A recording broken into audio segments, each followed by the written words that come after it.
Il franchit le sentier et s'assit, pour se laisser distraire par l'aspect de la chute d'eau, de l'écume mobile, prêter l'oreille à ce bruissement idylliquement bavard, uniforme et cependant plein d'une variété intérieure. Car Hans Castorp aimait le murmure de l'eau autant que la musique, peut-être davantage encore. Mais à peine se fut-il installé commodément, qu'il fut pris d'un saignement donné si soudain qu'il ne réussit pas à mettre son costume complètement à l'abri. Le saignement était violent, persistant, et l'obligea, durant une bonne demi-heure, à aller et venir sans cesse entre le banc et le torrent, pour rincer son mouchoir, aspirer de l'eau, s'étendre de nouveau à plat sur le siège du banc, le mouchoir humide posé sur le nez. Il resta ainsi étendu lorsque le sang fut enfin tari. Il demeura tranquille, les mains croisées derrière la tête, les genoux pliés, les yeux clos, les oreilles pleines de bourdonnements, ne se sentant pas mal, mais plutôt apaisé par cette saignée abondante, et dans un état de vitalité singulièrement diminué. Car lorsqu'il avait expiré l'air pendant longtemps, il n'éprouvait pas le besoin d'en inspirer à nouveau. Mais le corps, immobilisé, laissait tranquillement son cœur battre un certain nombre de coups avant de reprendre haleine, tardivement, paresseusement. Il arriva alors qu'il se trouva tout à coup reporté dans ce lointain état d'âme qui était à l'origine d'un certain songe, modelé d'après ses impressions les plus récentes, et qu'il avait fait voici quelques nuits. Mais il fut ravi, si puissamment, si complètement dans cet autrefois et dans ce là-bas, qu'on eût dit qu'un corps inanimé gisait en haut sur le banc, à côté du torrent, tandis que le véritable Hans Castorp était debout, lui, très loin, en un temps et dans un entourage passé, dans une situation osée et singulièrement enivrante, malgré sa simplicité.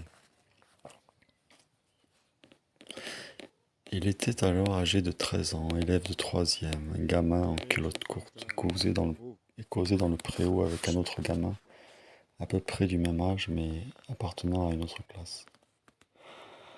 Conversation que Hans Castorp avait engagée assez arbitrairement et qui le réjouit au plus haut point, bien que, à cause de son objet précis, nettement délimité, elle ne put être que très brève.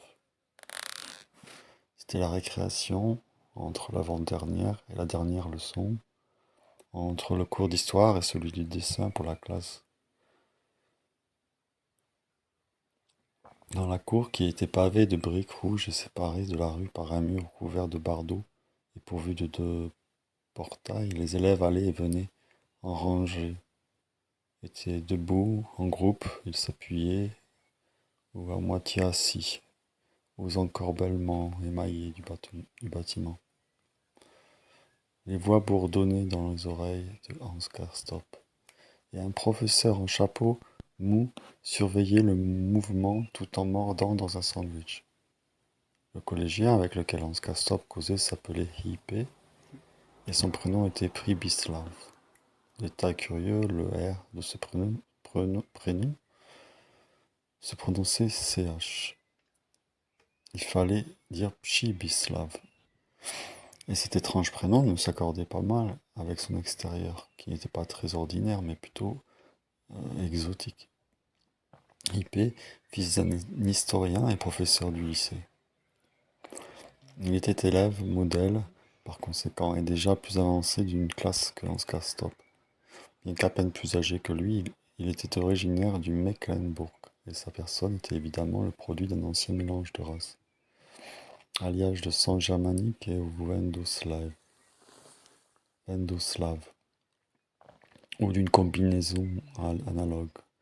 Sans doute était-il blond, ses cheveux étaient coupés à ras sur son crâne rond, et ses yeux gris-bleu ou bleu-gris, c'était une couleur un peu indéterminée et équivoque, étaient d'une forme particulière, étroite, et à en juger de près, même un peu oblique. Et en dessous saillaient ses pommettes bien marquées, dans l'ensemble une physionomie qui dans son cas n'avait rien de grimaçant, qui au contraire n'avait rien que de sympathique, mais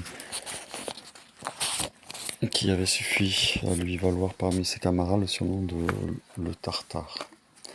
D'ailleurs, Hippe portait déjà des pantalons longs et une vareuse bleue boutonnée jusqu'au cou étendue dans le dos, sur le col de laquelle on apercevait quelques pellicules. Mais le fait est que Hans Castorp avait depuis longtemps déjà distingué ce Pribislav.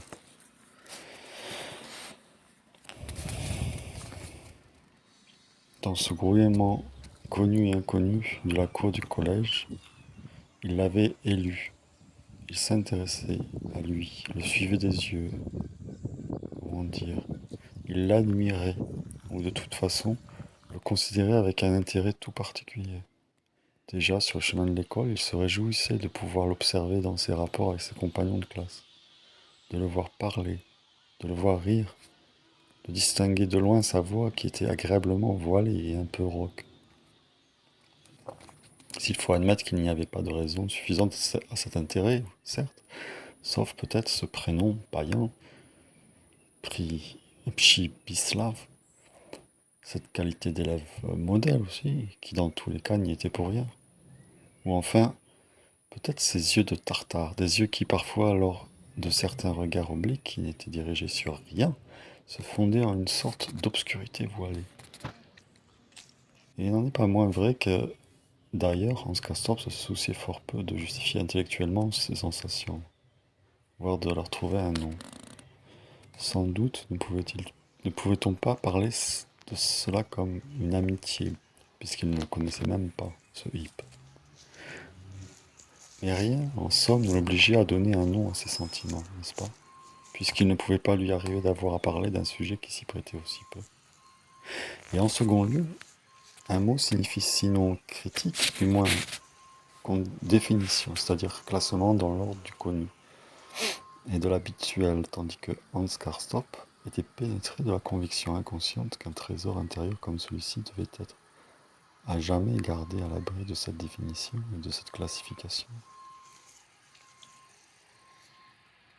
Mais quoi qu'il en soit, bien ou mal justifiées, ces sensations, si éloignées d'une expression et d'une communication quelconque qu'elle fût, étaient en tout cas une vitalité telle que Hans Castorp, depuis un an environ, oui, car il n'était pas possible de situer avec exactitude leur origine, les nourrissait en silence, ce qui témoignait tout au moins de la fidélité et de la constance de son caractère, si l'on réfléchit à la quantité formidable de temps qu'une année représente à cet âge. Malheureusement, les mots qui désignent des traits de caractère ont toujours la portée morale d'un jugement, soit dans le sens d'un éloge, soit dans le sens d'un blâme, bien qu'ils aient ces deux aspects à la fois. La fidélité, entre guillemets, de Hans Castorp, dont il ne se prévalait d'ailleurs pas particulièrement, consistait à en juger sans émettre d'appréciation d'aucune sorte, en une certaine lourdeur, lenteur et même obstination de ses sentiments, en un état d'âme essentiellement conservateur, qui lui faisait paraître les situations et les circonstances de la vie d'autant plus dignes qu'on s'y attacha et qu'on les perpétua, que leur durée avait été plus longue aussi. Aussi inclinait-il à croire à la durée infinie de l'état dans lequel lui-même se trouvait justement en ce moment.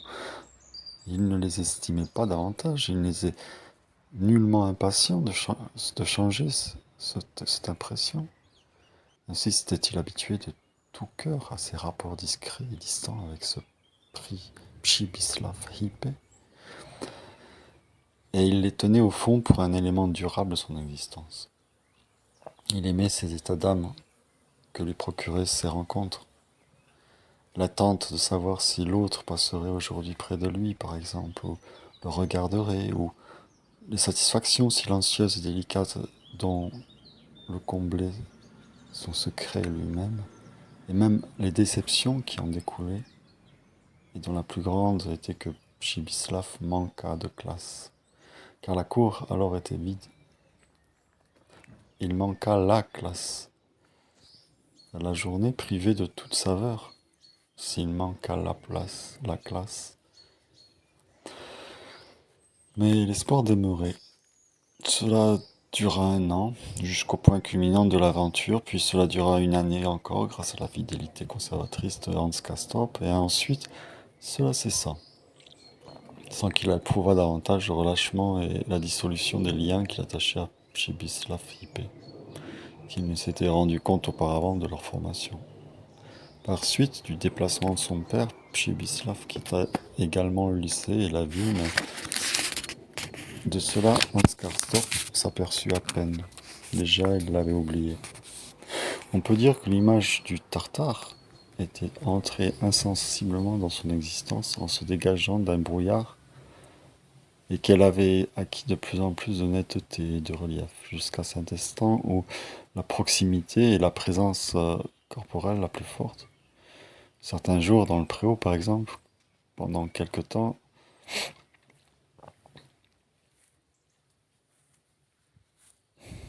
cette image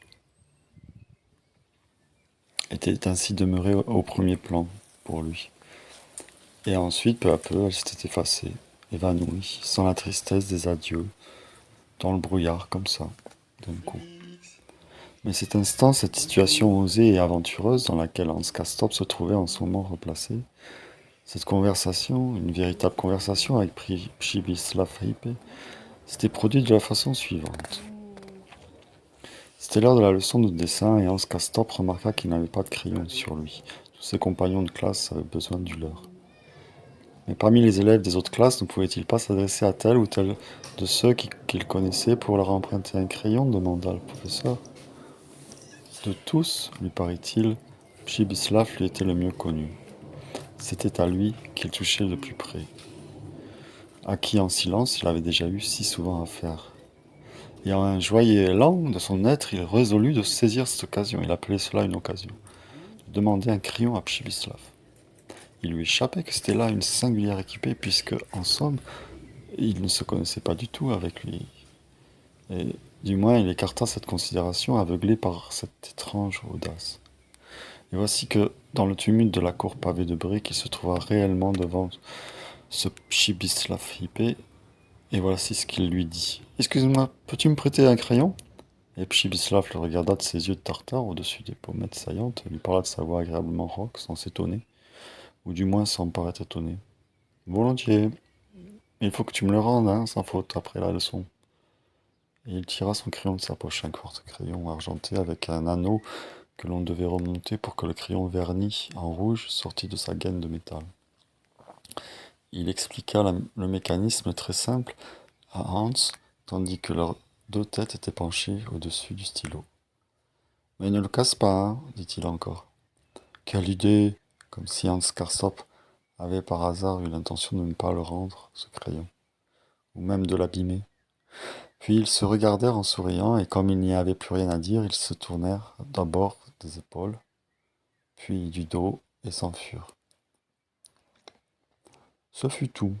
Mais Hans Castorp de sa vie n'avait jamais été plus joyeux que pendant cette leçon de dessin, en dessinant avec le crayon de Přibislav Hippe. Ayant par surcroît la perspective de le remettre de nouveau à son professeur, ce qui résultait naturellement de ce qui avait précédé, et était en quelque sorte un don supplémentaire et gracieux qui lui avait été fait. Il prit la liberté de tailler légèrement le crayon d'ailleurs, et il conserva 3 ou 4 de ces rognures laquées de rouge, qui tombèrent durant presque toute une année. Ils les mirent dans un tiroir intérieur de son pupitre. Personne, s'il les eût aperçus, n'eût soupçonné de quelle importance elles étaient. D'ailleurs, la restitution s'opéra dans les formes les plus simples, ce qui était tout à fait selon l'esprit de Hans Castorp et ce dont il se prévalut même tout particulièrement, blasé et gâté qu'il était par ses rapports intimes avec ce Hippe. Voilà, dit-il, merci bien. Et Přibislav ne dit rien du tout, ne fit que contrôler rapidement le mécanisme et glissa son crayon dans sa poche. Ensuite, ils ne parlèrent plus jamais l'un à l'autre, mais cette unique fois, cela était quand même arrivé, grâce à l'esprit entreprenant de Hans. Il ouvrit les yeux, troublé par la profondeur de son absence. « Je crois que j'ai rêvé, pensa-t-il. Oui, c'était Přibislav. Depuis longtemps, je n'ai plus pensé à celui-là. Que sont devenus les rognures de crayon d'ailleurs?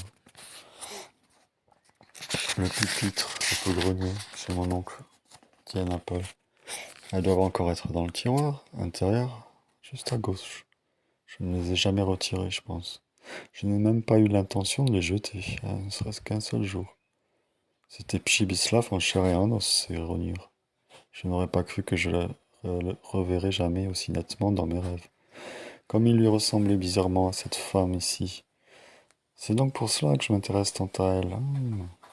Ou peut-être aussi est-ce pour cela que je me suis si vivement intéressé à lui. Sottise, jolie sottise. Il est d'ailleurs temps que je parte, et le plus vite possible. Néanmoins, il restait encore étendu, songeant et se souvenant, puis il se redressa. Adieu donc, et mille fois merci, dit-il. Et tout en souriant, il eut des larmes aux yeux. Sur ce, il voulut se mettre en route, mais le chapeau et la canne à la main, il s'assit encore une fois rapidement, car il s'est aperçu que ses genoux ne le portaient pas très solidement. Oh là! Oh là! Je crois que cela n'ira pas tout seul. Et pourtant, pensa-t-il, je dois être à 11 heures précises dans la salle à manger pour la conférence. Les promenades ici ont du beau, mais comportent aussi leurs difficultés. Avec tout ça, je ne puis pas rester ici. Je suis simplement un peu ankylosé, voilà tout. À force d'être resté étendu comme ça. Bon, en me donnant du mouvement, cela ira mieux. Et il essaya encore une fois de se mettre sur pied, et comme il fit un sérieux effort, il y réussit. N'importe, ce fut un pitoyable retour après ce départ orgueilleux. Plusieurs fois, il dut se reposer au bord du chemin, lorsque les palpitations irrégulières de son cœur lui coupaient la respiration. Il sentait alors son visage pâlir et une sueur froide perler sur son front. Pitoyablement, il peina pour descendre les zigzags, mais lorsqu'à proximité du casino il atteignit la vallée, il sentit nettement et clairement qu'il n'aurait plus les moyens de franchir par ses propres moyens le long trajet jusqu'au Berghof. Comme il n'y avait pas de tramway et qu'aucune voiture de louage n'apparaissait, de toute façon, il pria un voiturier qui conduisait un camion chargé de caisses vides de le laisser monter. Dos à dos avec le cocher, laissant pendre les jambes hors de la voiture, considéré par les passants avec un intérêt étonné, balancé et hochant la tête dans son demi-sommeil, cahoté par la secousse du véhicule, il poursuivra ainsi son chemin et descendit près du passage à niveau. Il paya même le voiturier sans voir si c'était trop ou pas assez et il monta en hâte, le chemin du sanatorium. Dépêchez-vous, monsieur, lui dit le portier français. La conférence de monsieur Krokowski vient de commencer.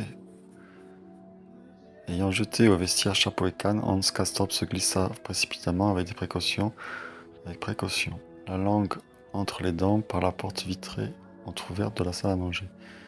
Les pensionnaires étaient assis en rang sur les chaises, tandis que à droite, sur le côté droit, le docteur Krokowski en redingote, debout derrière une table couverte d'une nappe et garnie d'une carafe d'eau, parlait.